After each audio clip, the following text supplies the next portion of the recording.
여러분 안녕하세요. 기간조입니다. 이번 영상은 귀로 듣는 요양보호사, 귀요보 요점 정리 차차차.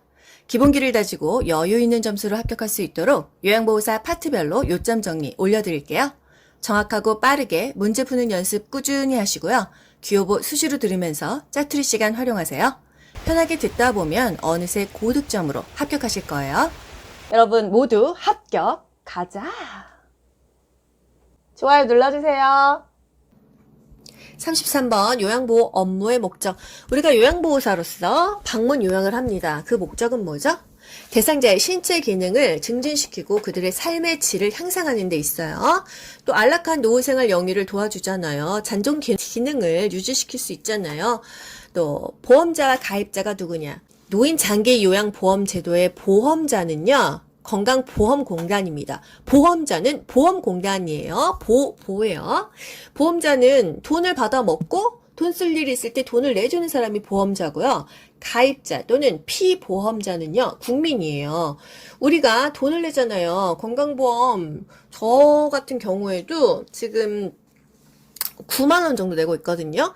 그 안에 노인장기 요양보험제도가 한 7%, 한 8천 원 정도가 들어가 있더라고요. 그래서 보험자는 보험공단이고 가입자는 국민이다. 국내에 거주하는 국민 또는 재외국민. 외국 사람인데 우리나라에 있어. 체류 외국인이야. 그래도 혜택 받아요. 또는 외국인인데 대통령령으로 정하는 사람까지 다 혜택을 받을 수가 있다. 이 공단은요. 장기요양보험료와 건강보험료를 통합 징수하고 별도 운영합니다. 돈은 같이 받아요. 건강보험료에 운영만 별도로 한다는 거예요. 여러분 기회 있으면 그 영수증을 한번 보세요. 건강보험료에 장기요양보험료가 포함되어 있습니다. 35번 노인 장기요양급여의 대상자가 누구냐. 이 급여를 받을 수 있는, 이 서비스를 받을 수 있는 사람이 누구냐는 거예요. 급여란 말을 서비스로 대체하면 이해가 쉽습니다. 65세 이상이면서 거동불편하고 일상생활이 어려우면 일단 등급 신청을 할 수가 있어요. 65세 미만이라도요. 노인성 질환이고 거동이 불편하고 일상생활이 어렵다면 가능합니다. 노인성 질환 뭐 있어요? 치매, 파킨슨, 또 뇌졸중, 뇌출혈 이런 뇌혈관 질환이 있어요. 또 병원에 입원했다 그러면 혜택을 받을 수 없습니다. 왜? 이미 그 건강보험료 혜택 받고 있잖아요. 그렇기 때문에 퇴원한 다음에 요양급의 대상자가 되는 거예요.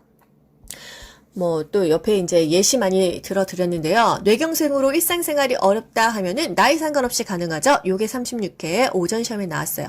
뇌경색으로 거동이 불편해. 그럼 나이가 상관없고요. 파킨슨으로 거동이 불편해. 노인성 질환이니까 상관이 없겠죠. 교통사고로 신체 활동이 어려워. 교통사고는 65세 이상만 혜택을 받겠죠. 노인성 질환이 아니잖아요. 결핵으로 신체 활동이 어려워. 결핵은 노인성 질환 아니니까 65세 이상만 혜택을 받겠다. 포인트 아시겠나요? 65세 이상이라면은요, 질병명이 상관이 없어요. 결핵도 되고 교통사고도 됩니다. 거동이 불편하고 일상생활만 어려우면 그 대상자가 될 수가 있고요. 65세 미만이라면 거동 불편하고 일상생활이 어렵다면 노인성 질환자는 해주겠다 이거예요.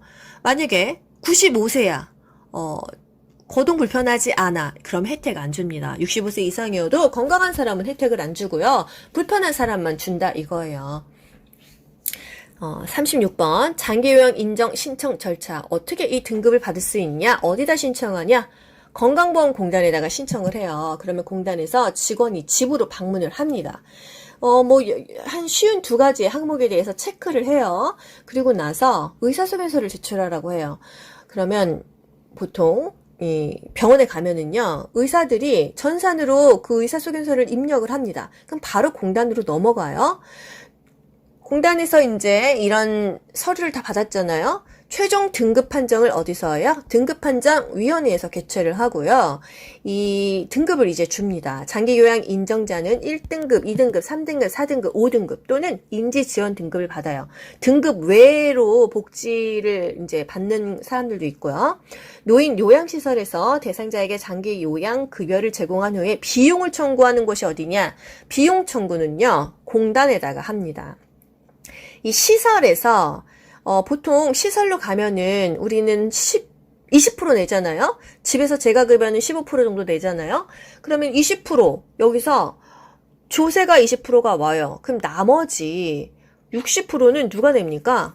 공단에서 커버를 해주잖아요. 그렇기 때문에 이 시설에서는 비용 청구를 국민건강보험공단에다가 하는 거예요. 등급 판정 결과 1등급, 2등급, 3등급, 4등급, 5등급 몇 점이냐 요거 국가고시에 최근에 나오지 않았었지만 알고는 있어야 됩니다. 전 1등입니다. 전적으로 도움이 필요하면은요 1등급이에요. 전적으로 도움이 필요한 사람은 1등급이다. 이상하죠? 2등급은요 상당 부분 도움이 필요한 사람이에요. 3분만 시간을 주세요. 3등급은요 부분적으로 도움이 필요한 사람이고요. 사정이 있거든요. 4등급은요 일정 부분 도움이 필요한 사람입니다. 요렇게 나올 수가 있어요. 전적으로 도움이 필요하며 점수가 몇 점 이상이다 하면은 1등급이죠. 또 부분적으로 도움이 필요하며 하면은 일단 3분만 하니까 3등급이 되는 거예요. 일정 부분 도움이 필요하며 그러면 사실 점수를 몰라도 일정 부분이야 사정이 있거든요. 4등급 이렇게 아시면 돼요. 점수 따로 외워볼게요. 제가 길을 가고 있었는데 앞에 있는 남자가 키가 너무 큰 거예요. 그래서 저기요 실례하지만 키가 몇 센치 정도 되세요? 그랬더니 이 남자가 195cm입니다. 이랬어요. 1등급은 95점 이상이에요. 발 사이즈도 크시겠네요. 발은 몇이세요? 했더니 275예요. 이러시더라고요. 그래서 2등급은 75점 이상이면 됩니다. 그럼 1등급은 95점 이상이고 전적으로 도움이 필요한 사람이겠죠? 2등급은 75점 이상이면서 상당 부분 도움이 필요한 사람이에요. 농구공을 들고 있었는데 이 공의 각도는 그랬더니 360도죠. 이랬어요. 3등급은 60점 이상이다. 3등급은 60점 이상이고 3분만 부분적으로 도움이 필요한 사람이겠구나. 4등급은요. 51점 이상이다. 일정 부분 도움이 필요한 사람이다. 451에 545. 남자한테 이제 전화번호 알려달라고 했더니 남자가 451에 545 이랬어요. 이렇게 해서 여러분들이 머리에 많이 들어가신다고 해서 제가 다시 요 예를 들어드렸습니다. 키는 195, 1등급은 95점 이상. 신발은 275, 2등급은 75점 이상. 3등급 공의 각도는 360도. 3등급은 60점 이상이다. 요거 3개만 외우면 사실 끝나지 않습니까? 4등급은 51점 이상, 5등급은 45점 이상. 이제 치매인데 조금 경증이라면 5등급을 줍니다. 장기요양 유효기간 최소 2년 이상이다 그랬어요. 2년 후에 다시 등급 판정 받아야 된다. 예를 들어서 1등급을 받았습니다. 2년 후에 다시 등급 판정 받아요. 근데 또 1등급이 나오면 그 다음에는 4년 후에 받으면 돼요. 그리고 2, 3, 4등급은요. 2년 후에 받았는데 똑같은 등급이야. 그러면 3년 후에 받습니다. 5등급은요. 2년 후에 받았는데 또 5등급이야. 그래도 2년 후에 받아요. 그래서 최소 2년 이상 3년, 4년 이렇게 등급을 받는다 이 얘기입니다. 장기요양 등급 판정은 언제 나와요? 신청하고 한 달 안에 나옵니다. 제출일로부터 30일 전에 나오고요.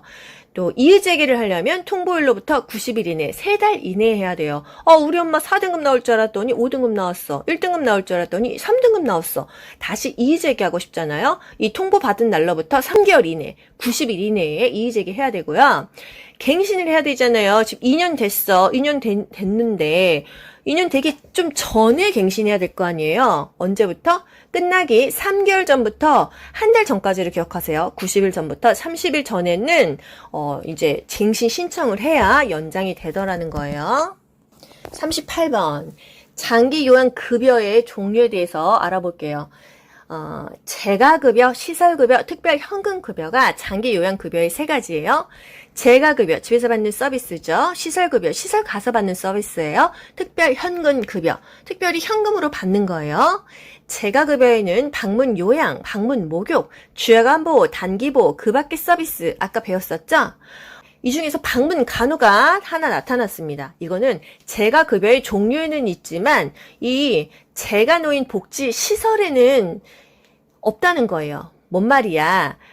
서비스의 종류에는 포함되어 있지만은요, 이게 꼭 노인 복지시설로 다 받을 수 있다는 건 아니다. 그냥 알고만 계세요. 모르시겠으면 패스하시면 됩니다. 일단 재가급여의 종류는 방문 목욕, 방문 요양, 주야간보호, 단기보호 그 밖에 복지연구 대여하는 것들이 있다. 이 복지연구 대여가 36회 오후 시험에 나왔었어요. 방문 간호. 방문 간호조무사, 방문 간호사, 치의생사가 방문을 해서 대상자를 케어합니다. 병원 가기도 힘들잖아요. 그러니까 방문해서 케어를 하는데요.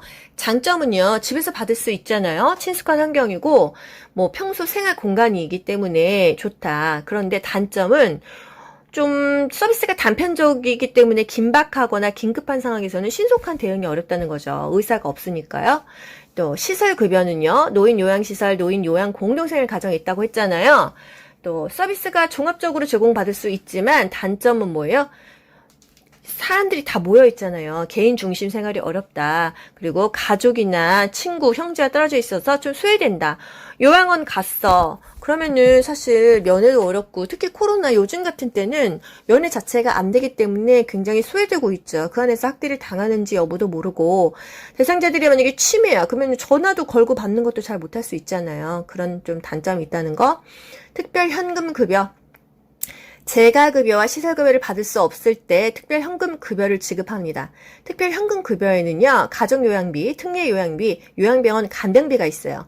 이 중에서 실질적으로 하고 있는 거는 가족요양비라는 거, 도서지역, 벽지, 되게 외진 지역이에요. 요양기관 부족하겠죠? 요양보호사도 부족하겠죠? 이런 지역에 거주하면서 가족으로부터 이런 방문 요양에 비슷한 이런 상당한 급여를 받는다면은 가족한테 그 요양비를 지급한다는 거고요. 특례 요양비는 생활이 어려운 사람이나 기초수급자에게 지급을 합니다. 기초수급자가 장기 요양 기간이 아닌 기간이나 시설에서 이런 서비스를 받았을 때 현금이 지급된다는 거고요. 요양병원 간병비. 수급자가 요양병원에 입원했어. 그러면 장기 요양에 사용되는 비용 일부가 좀 지급된다.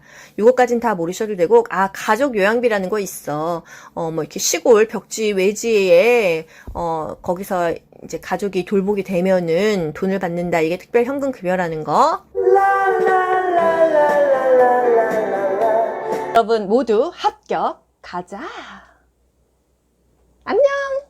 좋아요 눌러주세요. 귀로 듣고 고득점 합격하는 비결이 귀요보에 있습니다.